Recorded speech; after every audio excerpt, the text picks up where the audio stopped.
The night I thought my life was over, the cold steel of those train tracks biting into my back, I remember thinking not about money, not about the skyscrapers with my name on them, not about the deals I'd made, but about the face of my cousin, the man who'd chained me there.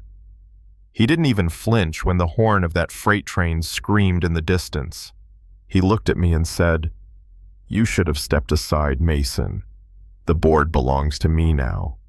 That was my blood talking my own family, and yet he looked at me like I was already dead. I pulled at the chains until my wrists bled. The ground shook under me. The headlight of that train cut through the fog like a blade. And then, the smallest voice broke through the night. "We can't let him die." I turned my head, and there she was, a little girl no more than 6, skin smudged with dirt hair, in messy braids, eyes wide, but burning. Behind her, a handful of kids, just as ragged, just as forgotten. Street kids, orphans' kids the world didn't even notice. And yet in that moment they noticed me. "Go," I rasped at her. "Get out before they come back." She shook her head like I was crazy. "No, we're not leaving." One boy pulled out a bent nail, working it into the lock. Another tugged at a chain with skinny arms. And that little girl, she leaned all of her tiny weight against the shackle, pinning me down. The train was seconds away now. My chest heaved and I told her, "You'll die with me." She looked me right in the eye and whispered, "Not if we're fast." The lock snapped. The last chain gave way. We rolled into the gravel just as the train thundered past, sparks flying, steel screaming. I lay there, chest burning, watching the cars rush by like an endless storm. When it finally passed, silence crashed over us. I stared at those kids, dirt on their faces, fear in their eyes, and I whispered, "You saved me."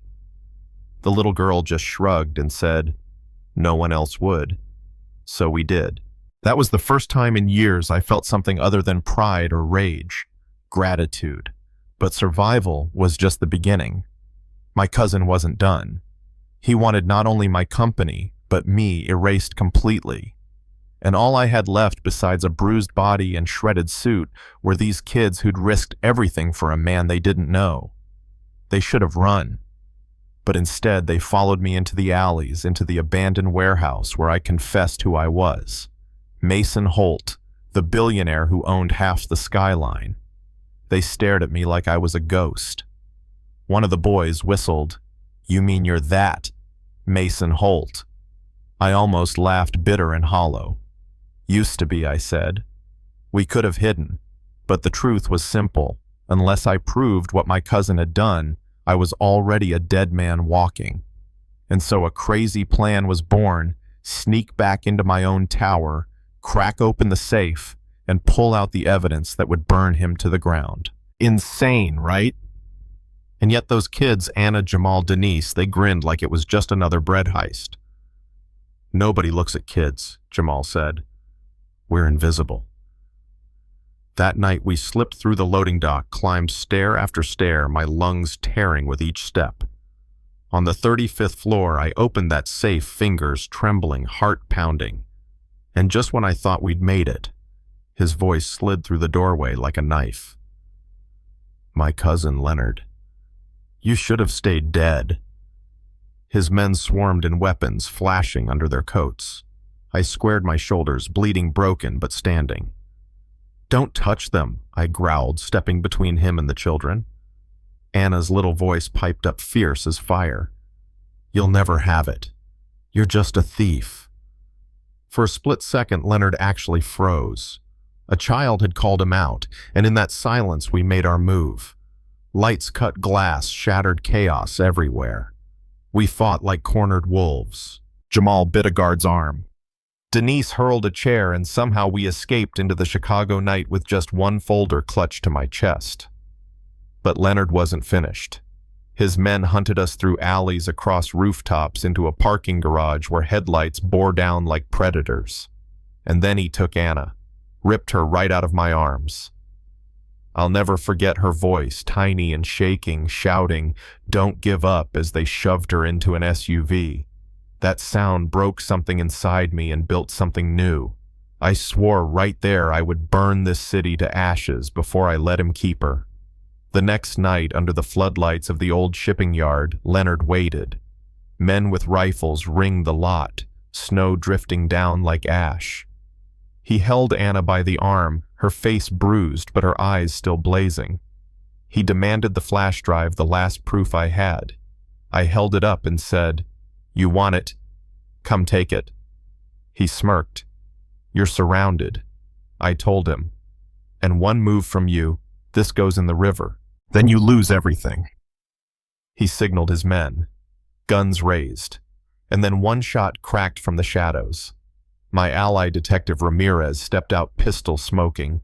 Chaos exploded. Gunfire shouts, sparks flying off rusted crates. I fought with nothing but a steel pipe swinging until my arms shook. The kids, God, those kids threw rocks, bottles, anything they could find. And in the middle of it all, Leonard strode toward me, pistol in hand, fury in his eyes. We collided like bulls. Fists, blood, years of betrayal poured out on that frozen ground. He screamed, "Everything you had should have been mine." I spat blood and roared back, "Everything I had, I earned." At one point, I had him pin my hands around his throat. I could have ended him right there. But then Anna's voice cut through the haze. "Don't be like him." And I let go. I chose not revenge, but justice. By dawn, Leonard was in cuffs. The evidence, the flash drive Anna had secretly pocketed, was safe. And when I walked into that boardroom later, bruised and broken but alive, I slammed it down on the table and told them the truth. Some doubted. Leonard smirked through split lips. But then Anna stepped forward, small and unshaken, and said, "We saw him. He tried to kill him. We all did." Silence filled that room. And for the first time in years, the truth outweighed fear.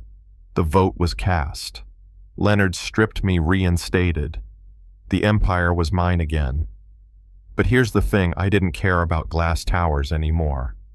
What mattered was the little girl who taught me real wealth isn't steel and contracts. It's loyalty, courage, family you choose. I'll be honest, part of me still wonders. Should I have finished him that night? Should justice always stop short of revenge, or did sparing him prove that we can be stronger than betrayal? Tell me what you think. Would you have done the same, or would you have ended it right there on the ice? Drop your thoughts in the comments. Let's talk about what justice really means in a world where power tries to crush everything else.